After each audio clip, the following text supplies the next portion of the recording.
going on, you guys? How you doing tonight? God bless you. Thank you for coming to Sons of God Ministries, where tonight we are on part 2 of the Bloodthirsty God of the Old Testament and the veil that separates.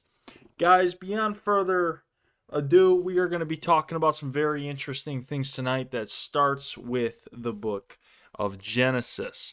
In order to get an understanding on all of these things, we have to start with the book of Genesis. We have to start with the beginnings. Now, one thing I need to backtrack and let you guys know is that in the first episode, if you guys have watched that, you will realize that there's a representation of dominion that was handed over from Adam and Eve to Satan. And that dominion that was handed over led to Satan setting himself up like the Most High God in the throne of heaven or of this world. Now, if you guys understand that, you guys will understand the rest of the story, and you will understand how Jesus actually had to take the dominion back from Satan to put it back in the hands of mankind. Now, the thing is this, is that when we look at these things, we will begin to see beyond a shadow of a doubt that in the beginning of the story, there was something much more at play than most people realize. So, let's go ahead and read from verse 1.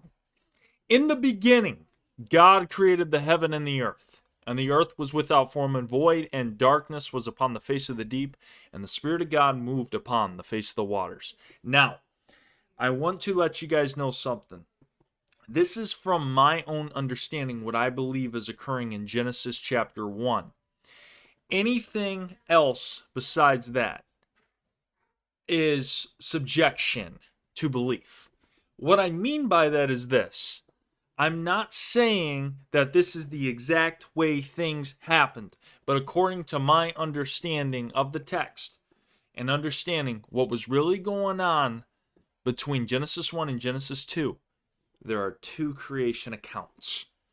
The first one with the Elohim of the benevolent humankind. The second with Yahweh Elohim, which was the reptilian Anunnaki of the Mesopotamian civilization of Sumerian culture, where they put humanity into slavery. That is a different topic for part 3 of this series. But let's go ahead and start with this. As I was already telling you guys last week, the word God in Hebrew is Elohim. Elohim, in its purest form, means the divine ones. Let us look at this. Here's the Hebrew breakdown of this. Masculine, Elohim. Plural of Eloah. The plurality of this means that there are many divine ones, many rulers or angels or gods, okay, with a little g. Remember when Jesus said in John chapter 10 verse 34 that you are gods, that it is said within your law you are gods? He's taken that from Psalms 82 and the divine council. Now, what you need to realize, there's good angels and there's bad angels. According to the understanding of Genesis 1, these were the good guys that came along and actually recreated the earth. Why do I say recreate? Because in the biblical text of Genesis 1, it's never talking about the beginning of something being created out of nothing.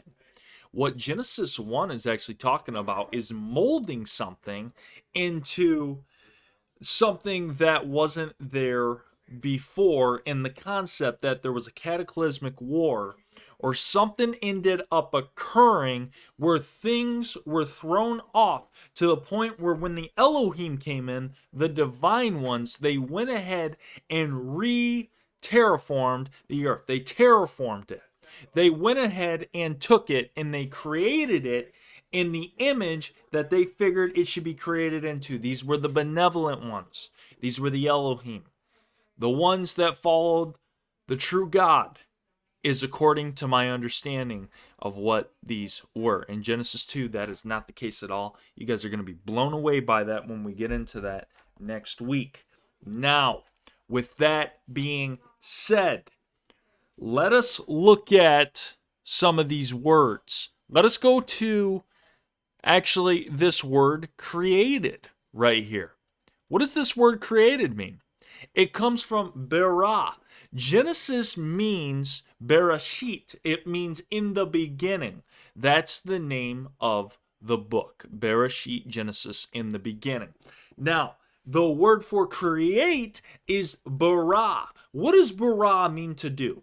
To shape or form, to create, to shape something in the fashion or to create, always with God as the subject of heaven and earth, of individual man, of new conditions and circumstances of transformation. So, what it sounds like in the story of Genesis 1, which lines up with the Sumerian tablets of the Nushalish, the Atrahasis, and different books that we could go back to the beginning with. It sounds like what happened is that the earth was already here and they were just reforming it. They were terraforming it. They were creating it into something beautiful once again. So you guys need to understand that the word Elohim means divine ones. It's talking about the plurality of many.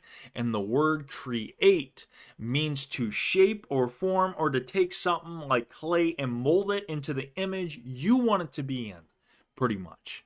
Okay? Now, with that, let us jump into verse 2. And the earth was without form and void, and darkness was upon the face of the deep. And the Spirit of God moved upon the face of the waters. That's the Spirit of Elohim. That's the Ruach of the Elohim moved upon the face of the waters. The earth was without form and void, and darkness was upon the face of the deep. You see, what this is talking about, let us jump back up to verse 1. When it says he created the heaven and the earth, the heaven is the representation of the sky. If we actually look at the word heaven in Hebrew. Heaven, sky, visible heaven, sky, as abode of the stars, is the visible universe, sky, atmosphere. It's talking about the atmosphere, okay? From the understanding that he created the heavens and the earth and he molded it, he was actually clearing out the debris and terraformed it into the way he wanted it to be. Now, verse 2 is talking about how there was form and void, and darkness was upon the face of the deep. This form and void, and the darkness being upon the face of the deep, was from something that ended up occurring beforehand.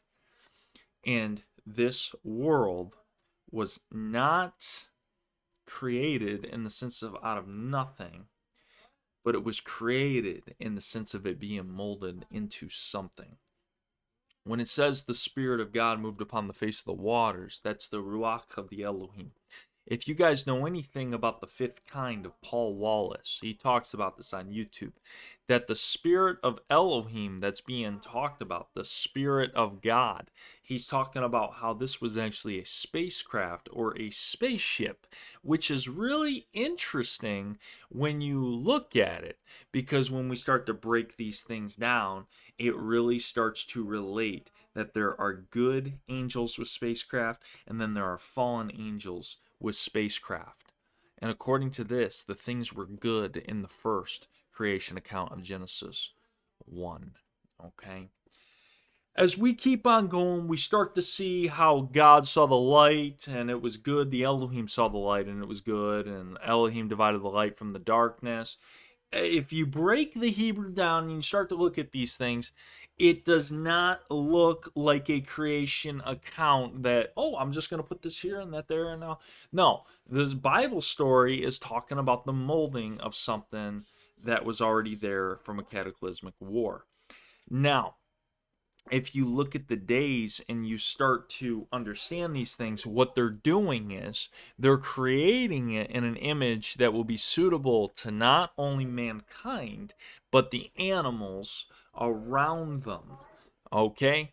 And once you guys start to see this, you're going to begin to understand what was really going on at the beginning of our time in this era. Okay? Dry land, gathering together of the waters, called the seas, and God saw that it was good. If you guys want a really good video to watch to break all this stuff down, because I'm not going to break all this down right here. I'm giving you guys I don't want to say a high-level explanatory overview on these things, but I do want to say that I am showing you guys these things to help us understand where we're going. All right, I am going to write a book on the bloodthirsty God of the Old Testament, and we're gonna crack that sucker wide open. Because the more I study about it, the more it's confirmed. At the end of the day, you guys, there's no ifs, ands, buts about it. Satan wanted to be like the Most High God. He got what he wanted. He got the earth. Jesus came, took the dominion away, and now the church has full dominion, authority, and power in heaven and on earth to do what they need to do to bring the kingdom of God and the glory to this place. But it's not until we wake up that we're going to see it. Okay? Now, according to this, the Elohim, the divine ones, they actually had this fruit yielding seed. They had fruit, they had trees, they had the animals. They had all these things going on, and they were clearing the earth up. They were terraforming it. A really good video you guys should watch to break this down. It comes from a lady called Nine Nania. She has a video on the terraforming of the earth, and it's talking about Genesis 1. You guys watch that, you're going to start to understand things that you guys have never seen before. At least that's the way I felt with it. So let's keep on going, though. All right. Now, with that, we begin to see how God, or the Elohim, made man in their own image. And Elohim said, the divine ones said, let us make man in our image after our likeness, and let them have dominion over the fish of the sea, and over the fowl of the air, and over the cattle, and over all the earth, and over every creeping thing that creepeth upon the earth. So Elohim created man in his own image. In the image of Elohim created he him. Male and female created he them. Now, the thing about this is this, you guys, that if the Elohim created us, and we were created in the image of the Elohim, what does this mean for us? This would mean that the Elohim that created us look like us, okay? What I mean by this is that it's not a he being talked about. It's not a singular person. It's a divine plurality of things that are going on here. Did you guys know in the actual Hebrew text there's no words for he actually in the original Hebrew? It's always talking about a set of divine ones that are here. Now, if this is the case, that mankind was created in the image of the Elohim, and they gave us dominion and power and authority over all these things, and we were supposed to do these things according to the dominion of what Elohim has given us, then what is really going on? And why did Jesus come? The thing is, the reason why Christ came, the reason why Christ did what he did for us, is because he was breaking us free from the imagery of what ended up happening in Genesis chapter 2. Because once Genesis 2 occurs and the dominion is taken, and next thing you know, everything belongs to Satan at that point, that's where the story starts to unfold. Okay? So, basically, just a high level overview of these things. What we can see is this, is that the Elohim created the heaven and the earth. They molded it. Here's the thing, guys. The reason why we know they didn't create it, as in the sense out of nothing, is because it was the true God that created the heavens and the earth. It was the true God that created all these things. What the Elohim came to do is they came to break it free from the disaster and the cataclysmic warfare wasteland that it was in at that point in time. Okay? That's why when the Elohim came and they created mankind in their own image, what ended up happening is we had a divine connection between the Elohim. We even had a divine connection between the Father at that point in time. Matter of fact, it would not surprise me if Jesus was a part of this. Now, this goes into the Sumerian story of Enki and Enlil and Anu. Enki, Enlil, and Anu, according to that Sumerian tablet text, is talking about Enki and Enlil being half brothers. Enki loved his creation, Enlil hated his creation. Anu was a representation of the divine father over them. Okay, I'm not going to jump too much into that. We'll get into that as we keep on going. I just wanted to give you guys this understanding on the terraforming of what is occurring within the Genesis account. Now, the thing is that when we begin to look at these things, when we begin to see these things, we will see beyond a shadow of a doubt that the Father is the one that created the earth. Jesus created the earth out of nothing. The Elohim came to actually clean the earth up. They came to mold it. They were a benevolent humanoid that came. And if you guys don't believe this, that's completely fine, but the answers lie right in the text. And you can't argue with the text because it says in the beginning, God created the heavens and the earth, and that Hebrew word is Elohim, which is divine plurality of divine ones, angels, or judges. Now, with that being said, what ended up happening is they started creating everything. They started bringing everything together and under the submission of mankind so that mankind could have dominion. These were good guys in the story because everything they did was good. If we actually go back to Genesis 1 and we actually look at these things, let's go to verse 10. And Elohim called the dry land earth, and the gathering together of the waters called he seas. And Elohim saw that it was good. And the earth brought forth grass, whose seed was in itself after his kind. And Elohim saw that it was good. So we see these things where they talk about everything being good. Day 1, day 2, day 3, it's all good.